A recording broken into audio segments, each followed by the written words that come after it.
We are going to get started in just a minute.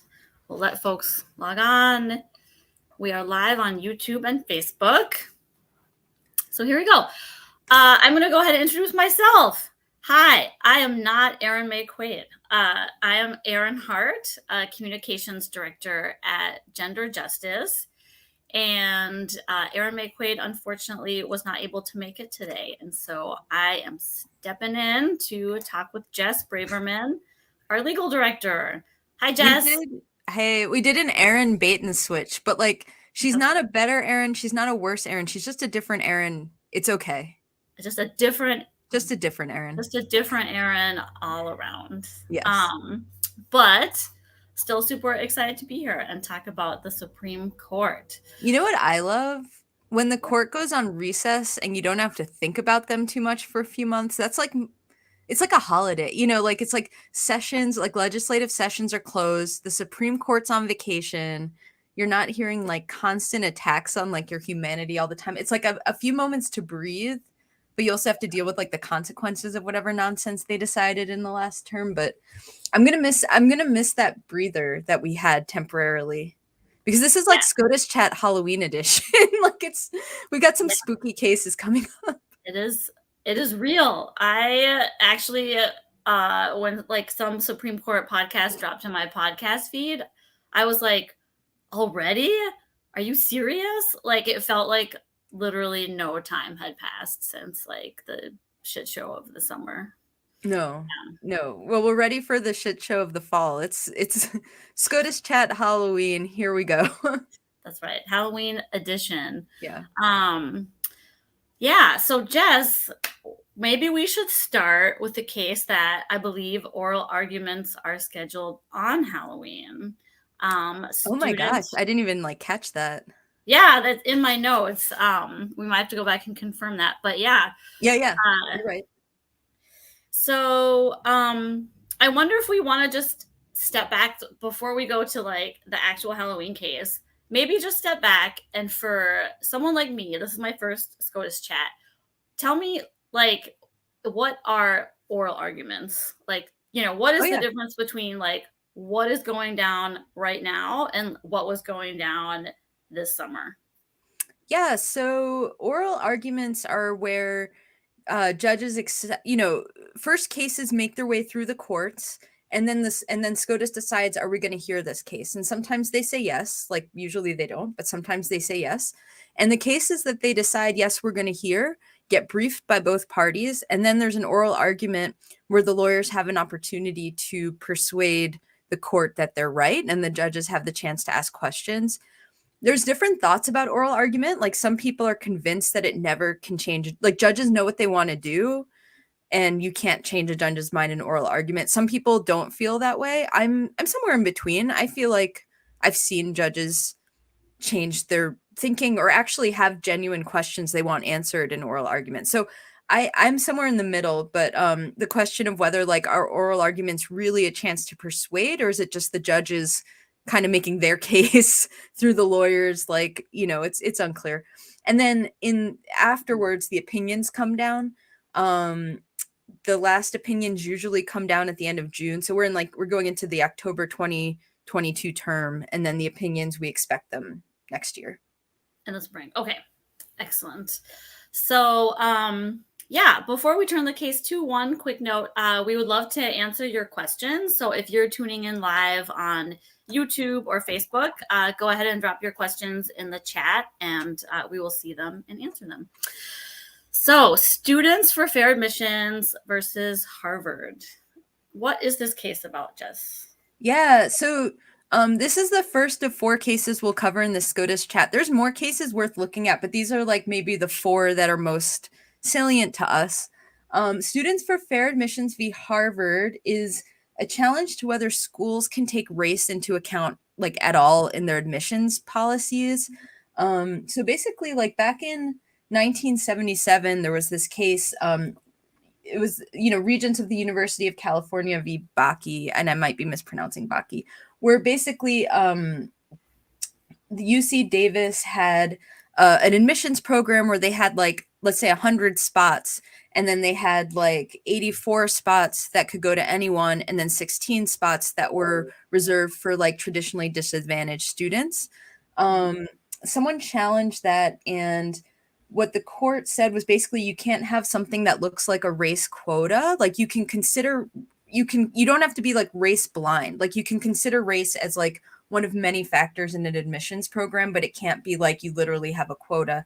And what they did in that case was they held up Harvard's admissions program as like the gold standard. They're like, look, Harvard considers race, but the way they do it is it's just one of many factors that you consider because diversity is important, and you know it serves an educational purpose. Fast forward to 2003, and the University of Michigan Law School, in a case Grutter v. Bollinger, a white woman didn't get into the University of Michigan.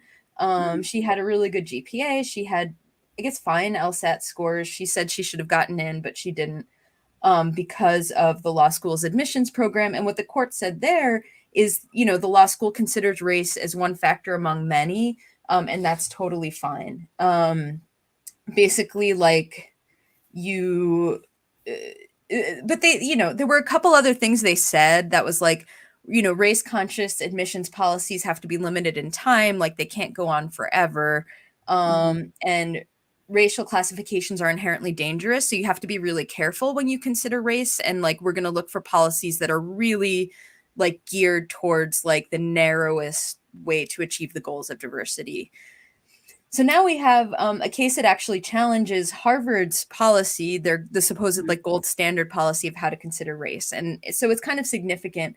But basically, one thing I learned from this case actually is like conservatives kind of write better briefs. Well, no. Like, I know I don't No. agree with I don't agree. Like, I think Harvard's admission policy should stand. But the brief written by the other side, it was compelling, but I don't think it was accurate. What they basically said was that Harvard's admission process was actually created to keep Jewish student enrollment down, which actually might be true. Harvard was getting concerned that so many Jewish people were enrolling and getting in that they kind of concocted this plan where they wouldn't outright say, we want to reduce the number of Jewish people. Instead, they were kind of like, well, look at all these other factors in the hopes of like lowering the Jewish population. And that may have been true. But then what this group is saying is basically the way Harvard uses race now, it ends up being discriminatory against Asian American applicants. They kind of like, what was so great, not great, like I don't agree with them, but was so like really good about their brief, like why it was a compelling brief, was they looked at like the purpose of these policies, and they're like, it actually doesn't work. It actually harms, you know, racial minorities. And here's how, like they wrote what I think was a somewhat compelling brief. The problem is it wasn't accurate. It was all based on facts that the lower court had rejected when the case went to trial.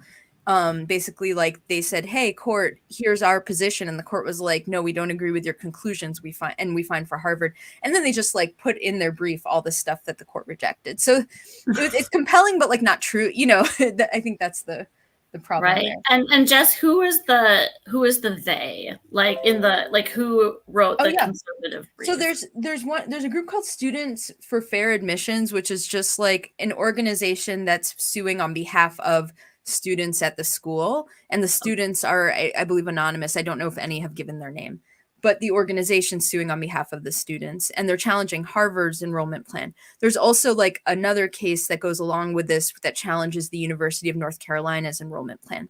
But basically the issue is, can schools consider race at all? Like, can a school say, you know, we like that your grades are good, you do a lot of sports, you do a lot of extracurriculars, you are, you know, we have tons of white students at the school, you bring like racial diversity, different experiences, like can the school consider that?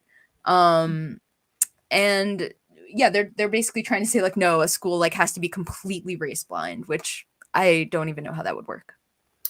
And what do you see, like, are there other repercussions coming out of this case beyond school admissions? I think so. I mean, with discrimination laws, the purpose of them are to really like help groups that tend to be marginalized, make sure they have the same opportunities. But giving people the same opportunities doesn't always mean like you have a neutral policy, right? Like sometimes you have to actually like change the way you behave because you're doing stuff that's discriminatory, let's say towards LGBTQ folks, towards, based on race, based on religion, based on, whatever it may be. And so I think it's kind of like the question is, and because this case involves the equal protection clause for the University of North Carolina, because that's a public school. And public schools have to follow the Constitution. Harvard's a private school. So that's Title VI, which is an anti-discrimination law, which applies to like private parties. And so the question for me is like, is this going to mean that basically it's like a perversion of the purpose of discrimination law, right? Like, is the only way you could be non-discriminatory is if you literally treat everyone equally, even if the result is that like you're completely favoring white people, right? Like that's not what anti-discrimination law was made for. And the school's brief did address that. Like basically when the Equal Protection Clause was written, the government did take actions to remedy the problems, right? Like they were not race neutral in the actions they took to make sure that, people weren't being discriminated against. So I think that's the thing that worries me about this case beyond just like, can you consider race, is like, does everything have to be neutral, which is actually like a problem, right? So you're not going to say, well, we won't admit Black people, but like you could still be discriminatory without outright saying that, and you have to fix it. So right. And do you see like any particular justices at oral argument?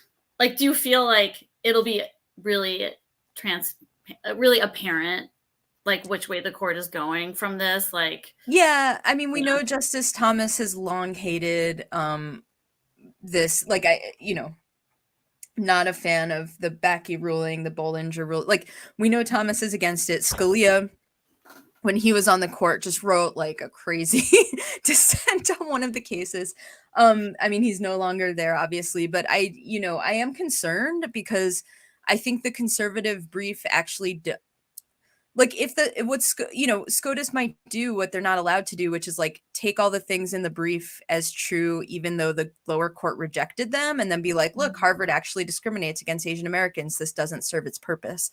So I am worried about this case, but it's part of like a larger problem for me of like the Supreme Court like disregarding whatever happened down below and just accepting whatever facts they want and then ruling, because it's one of the many things that makes me feel like SCOTUS, I want to say, loses their legitimacy, has never been legitimate. I don't know. But it's a problem, and I could see that happening in this case. So I'm very concerned about the outcome of this case. Yeah, definitely. We have a question. Thank you for asking a question from Rick. And this is actually about the Moore versus Harper case. Mm-hmm. So I'm wondering if we want to pivot to that case. Sure. Also scary. Halloween edition continues. Yeah. So I'll go ahead and read Rick's question, and then I will let you explain what Moore versus Harper is about. Do we have any clue if Moore versus Harper case will go to the MAGA fanatics? Letting state legislatures decide whether to accept elections results is a disaster, he says. So thanks for the question. This was, I know EMQ is not here, but I think this was her like super Halloween case. Like, right. Yeah. So Moore v. Harper, another North Carolina case. So the North Carolina legislature drew a congressional map in 2020. Based on the 2020 census, they say. It was a Republican dominant map. The court invalidated the map and ordered the state to draw a new one, and the Republicans in North Carolina argued that it violates this independent state legislature theory, which is that under the Constitution, they claim literally only the legislature can regulate federal elections. Like, in other words, like normally the legislature passes laws, they do what they do, but then there's checks and balances, and the court checks what they do to make sure that it's constitutional, it's not violating judicial principles of separation of powers or whatever it may be. What they're saying is that the Constitution says, the time, place, and manner of holding elections for federal senators and representatives is prescribed in each state by the legislature. and Congress can by law make or alter such regulations. And what they're saying is like that literally means the legislature, as in like there's no court oversight, which is like not normally how you read stuff in the Constitution. I don't think they literally meant we trust elected officials to like draw their own maps without any checks or balances. Right. And so like who came up with this theory? It sounds really out there. I'm not, this is a little bit out of my wheelhouse, but I know like the first place this really like showed up was in the Bush v. Gore decision, where I think Justice Rehnquist was like, you know, given that the legislature is the one vested with the power to regulate elections, the power of the courts are not strong in this area. He said something to that effect. I don't think it got much notice at the time, but with the most recent election rounds, people were really running with this and it's what's called dicta. Like it's sometimes the court says stuff and it's like the ruling of the case. Like you cannot go against it. This is what the court is like holding to be true. And then there's dicta, which is like, you have to find the holding of the case because it's like couched in all this other flowery stuff and, you know, where they're just opining on things left and right. This is what's called dicta, meaning like Justice Rehnquist didn't rule that like courts have no power over elections. He just said like, you know, I think that judges have less power in this area. But now certain groups are really running with that, and it's scary because what it could do is like it's basically it could nullify state constitutional provisions. Like there's provisions against like gerrymandering or provisions that allow you to vote by secret ballot, right? But if only the legislature, you know, like doesn't mean that they can pass laws that and the court can't see, hey, are these laws violating the state constitution? It could possibly nullify like where the legislature delegates power. So like in Minnesota, we know the Secretary of State does a lot of stuff related to elections. Is that allowed? You know, and then what happens if there's an election where the legislature doesn't lay out like literally everything you have to do, you know, like how to vote, where to go, when to get there. Like if they leave anything out and then local election officials fill in those gaps, can people say, hey, this is invalid because it's the independent legislature. This election was like not held correctly. We're just going to appoint our own slate of electors and do whatever we want, which there's a presidential component too. So that's why it's scary. It gives like they're basically arguing for the legislature to go like completely unchecked by state courts.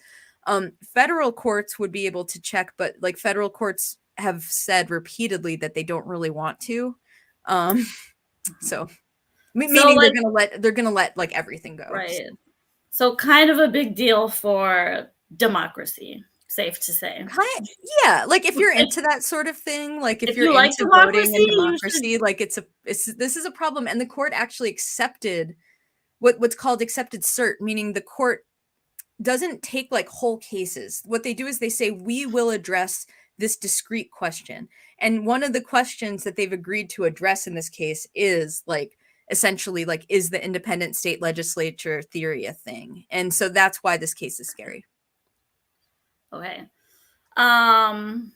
This is getting really scary. I just also wanted a quick note. If you are watching and feeling scared, let us know. If you have any other questions, let us know. I also noticed wearing orange for Halloween, so good. Do we want to pivot just to one of our other scary cases? We're gonna let's do 303 creative last. So what we can do Halland v. Brackeen. Excellent. So far we've covered like, can schools consider race at all in their admissions processes, and can state legislators like run amok when it comes to elections and like basically do what they want unchecked by state courts.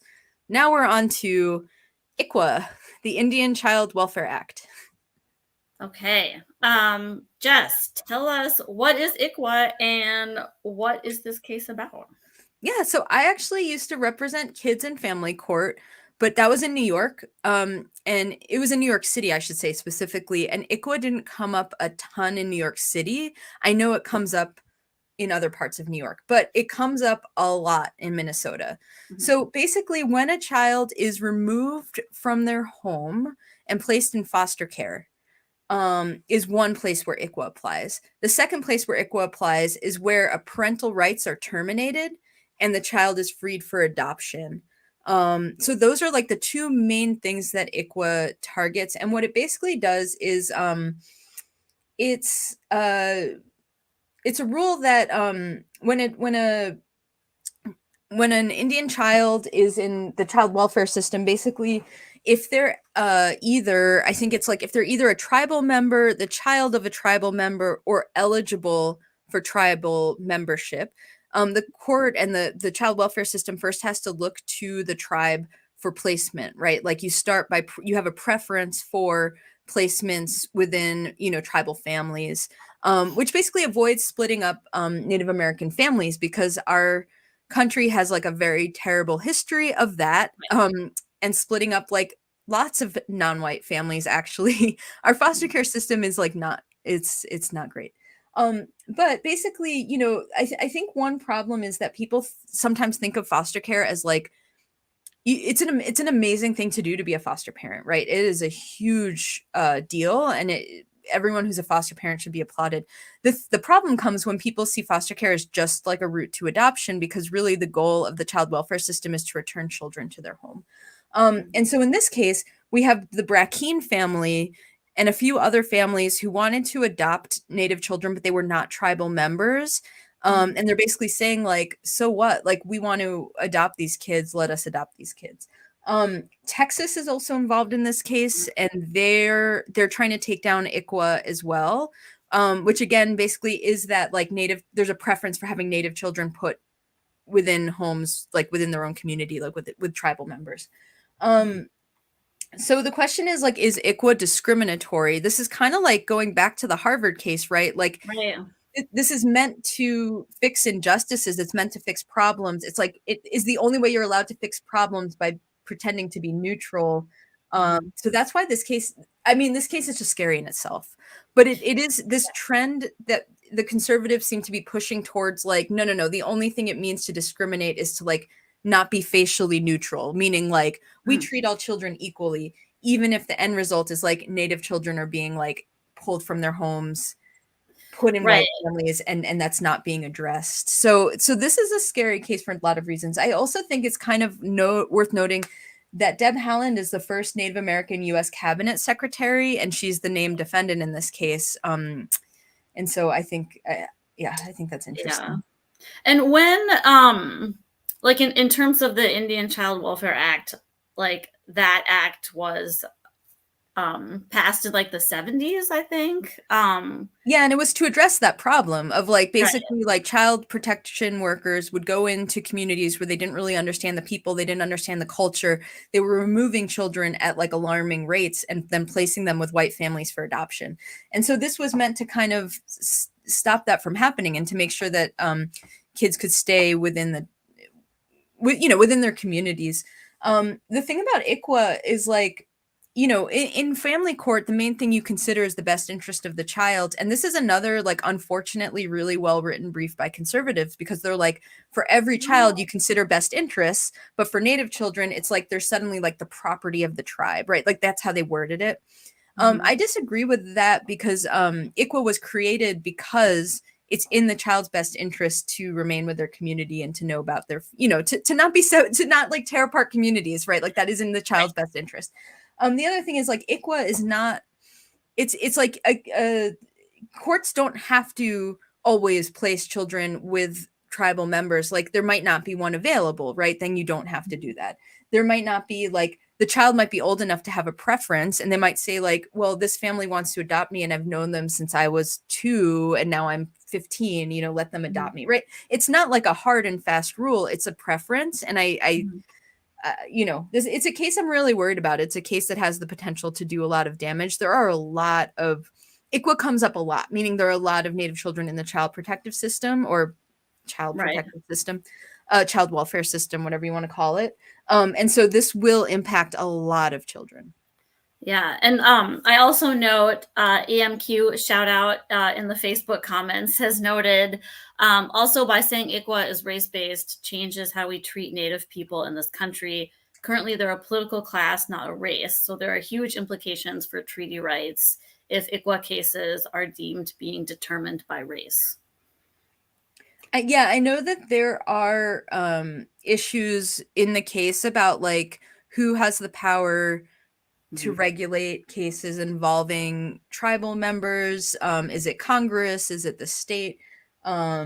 And when, you know, because Texas is basically like you're forcing our court, you federal government are forcing our state courts to do your bidding with this, and you can't do that, right? That's one of the arguments Texas is making. And the federal government's also involved in this case, and they're like, we're allowed to do this. This is we have control over issues involving the well-being of Native Americans on U.S. land, or on their land. I mean, I'm using a little bit of the language from the briefs. It's not my Right. my views on all these things, but Right. that's so that's the gist of it. But yeah, it's problematic, and it could implicate things beyond ICWA, though. I mean, child welfare. It's like it's hard to be like it could impact even more important things because like the well-being of kids is like extremely important. So I don't know what I'd put in that category. Right. And Jess, I meant to ask this earlier too. Are the Supreme Court oral arguments being streamed? Like, could we watch the train? Like, for people who are not getting enough like heart racing, scary vibes right now, could they actually like watch or Yeah, are we laughing too much? Because it's not funny. It's just like I don't know what else to do. So I know. Yeah, I definitely don't mean to be like flippant about this. No. So Yeah. I know with COVID they started live streaming the audio of the oral arguments, and I'm not 100% sure, but I believe that's still happening. Okay. Yeah, I think so too. Yeah. Okay. Do we want to turn to 303 Creative? Yeah. So 303 Creative. We had a case just like it in Minnesota, Telescope Media. Basically, this person in Colorado who has never designed a wedding website is suing because she wants to design wedding websites that basically it's so much like Telescope Media. Basically, there were like conservative groups around the country who were working with people who supposedly had businesses making wedding websites or wedding videos, although none of them have actually ever made a wedding website or video, where they're basically like, I want to make this video based on my artistic expression of my own beliefs about like marriage and Christianity and these things. And the one thing I don't want to do is make wedding videos for gay people because that is forcing me to be okay with gay marriage. So this person in 303 Creative is basically like, I will make for a gay person like products that don't involve gay marriage, right? Like I will make if a gay person owns like a pet rescue and wants me to make like a website for their pet rescue, I will gladly do that. But the one thing I won't do is make these like weird videos where I mean, here's the thing, right? Like who wants a wedding video that is centered around their videographer's personal beliefs where like I don't really understand that to begin with. Like I would think that everyone would want their wedding video to be focused around their own personal beliefs. So it's a weird product that I'm not sure there's a market for, to be honest. Right. So in the so what happened, just to backtrack for a second. So the Telescope case was in Minnesota. Yep. And was that recent? And what happened with that case? Yeah, so a couple of years ago, it was like just like this. Basically, there was a company that does it wasn't websites, but it was videos. It was wedding videos. Okay. And they had this same kind of like cockamamie business plan where they would create wedding videos that had like weird, it's almost like kitschy, like weird overlays of like biblical quotes that they felt were important and like their own kind of paraphrasing of the Bible. It was basically another thing where they're like, I'm an artist and these videos I'm making for other people reflect like my religious beliefs, not theirs. And I don't want to do this for gay people. It's almost like these lawyers crafted a cockamamie business model and were like, let's sue using this business model. In 303 Creative and in Telescope Media, the companies had not made any wedding videos or websites. So they're just like, we want to do this, but we can't.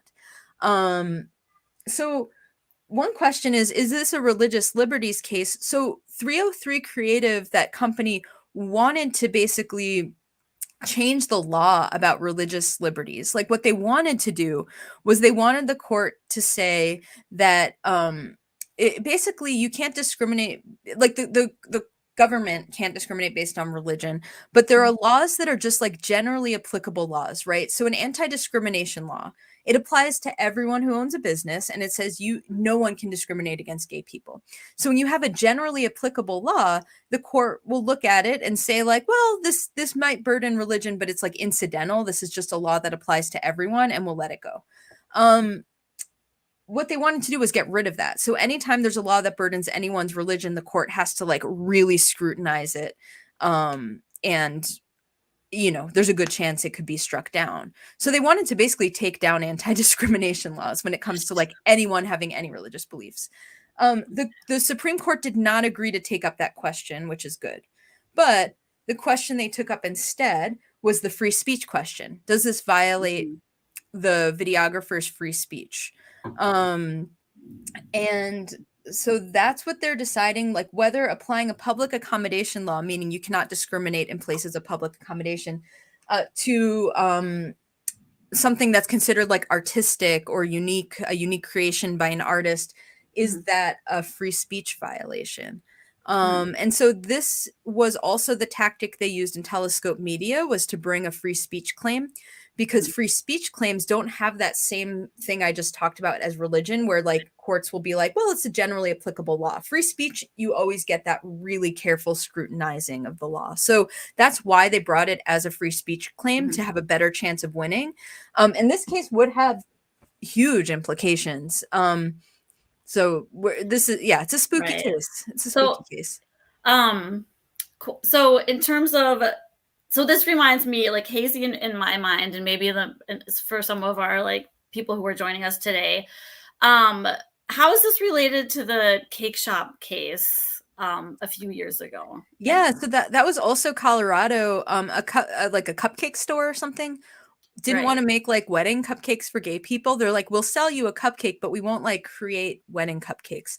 What happened in that case was we thought that case would be the 303 Creative. Like we thought that case was basically going to be the Supreme Court deciding what happens when there's an anti-discrimination law that burdens somehow someone's like religious beliefs. But what happened in Masterpiece Cake Shop, which was that case out of Colorado, was the court kind of dodged the issue. They like poured through the discovery and the transcripts and found that like one commissioner maybe, or someone at a public meeting on this issue, said something the court found to be like hostile towards religion. And so rather than actually addressing the question, the court was like, well, you can't be hostile towards religion, so you lose based on that. And we're not going to address whether this violates someone's religious beliefs. But the comment was something to the effect of like, religion has been used as a tool to discriminate for a long time. It was like the comment was something like that. And the court was like, this comment shows that the commission that decides like did discrimination happen was biased against the religious people. And so like we're gonna find for the bakery on those grounds and not address the question of like what happens to this law. Okay. Yeah, and I see that one of our audience members, Dave, brought up Masterpiece Cake Shop.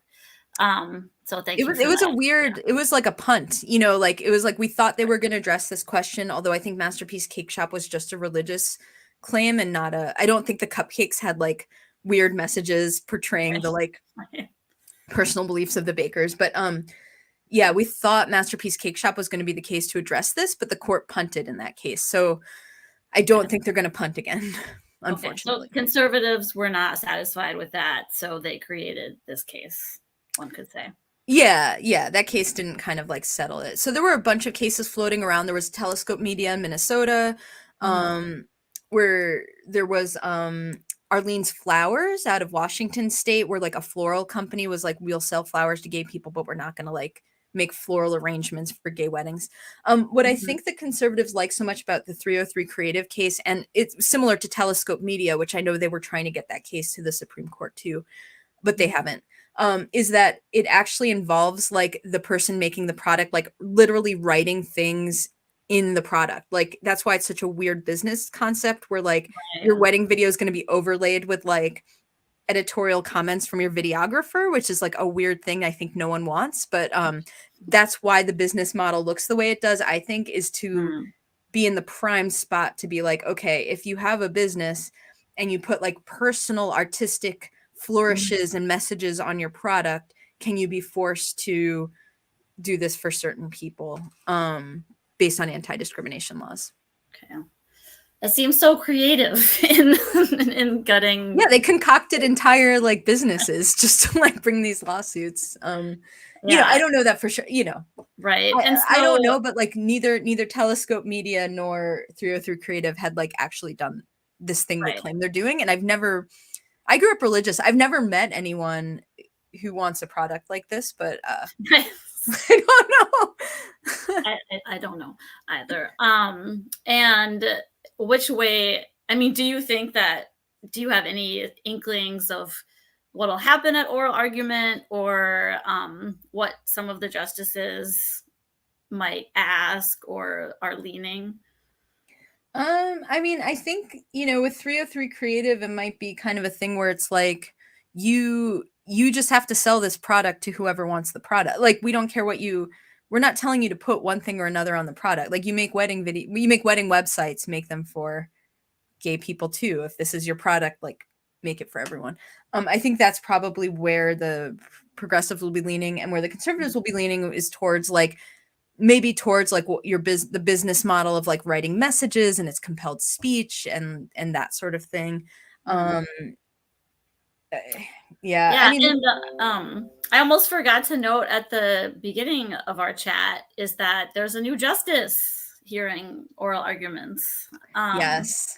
Do you have a sense of how she's doing? And yeah, I mean, I imagine this will be like unpleasant. Like I don't know, you know, like I mean, she's I based on stuff I've read about her, based on stuff I've like heard from her, I think she's going to get the concept of like discrimination laws don't mean you have to be like neutral about everything. Like sometimes it might mean that you're like doing something to actually like prevent societal discrimination. Imagine that, right? Like discrimination laws are like actually created to solve a problem and not just like to force you to like mistreat people. Yeah. And so I think she'll get that. I know. So yeah, I mean, I'm not too optimistic about 303 Creative, which is scary. But one thing to keep in mind about 303 Creative is that the Minnesota Human Rights Act, right? So we're in Minnesota. We have a discrimination law. It's the Minnesota Human Rights Act. Our courts get to decide how to read the Minnesota Human Rights Act, and our courts get to decide how to read the Minnesota Constitution. So but you know, whatever. I don't know. I have very little like, you know, because then if someone's being what people are going to do if they feel that they're being burdened by the Minnesota Human Rights Act is go to federal court, and we don't have great federal courts. But, you know, still like if you're creating a product, it does 303 Creative doesn't mean that like literally no one has to serve gay people, or, you know, everyone can ignore. Like this could be a narrow decision where it's like, yeah, if literally your product is that you editorialize on other people's wedding videos, like, you know, how many companies exist like that? So, you know, 303 Creative could be kind of fact specific. So there's that. Morvie Harper, I don't know. I know this was like EMQ might have a better thought than I do. The independent legislature theory just seems like too wacky even for this SCOTUS to accept, but like Dobbs, you know, like after Dobbs I'm like I don't know. You know, like I wish I could like predict what they're going to do, but like I don't know. The ICWA case, like Gorsuch, I think it is like super pro native sovereignty. Like he's normally a conservative justice, but when it comes to like this particular issue, I don't think he's going to vote to overturn ICWA. The Harvard case, I just don't freaking know. Like honestly, it's a spooky SCOTUS season. I'm not looking forward to it. I'll say that. Right. I'll say that. Yeah. Awesome. Well, I think we're at about time for a Tuesday afternoon lunch hour SCOTUS chat. Thanks everyone for joining us. We are going to do more of these. We'll switch out an Erin or two. Maybe we'll find a third Erin to join. Yeah, we'll just populate the screen with Erins who have opinions, and it'll be great. Yeah, or we'll, you know, 2 Erins and Jess. We'll see. But yeah, I know we're planning on doing more, especially around 303, and some of the other cases we'll be paying attention to. So yeah, we'll hopefully do more like why listen to SCOTUS alone when we can all listen together, like the SCOTUS listening parties. We'll try to see if we can do a couple of those. Yes, yeah, I was a big fan of the Dobbs listening party that happened last year, so that was super helpful, and we'll do it again. Awesome. Well, thanks, Jess. Thanks, everyone. We'll see you next time. Bye.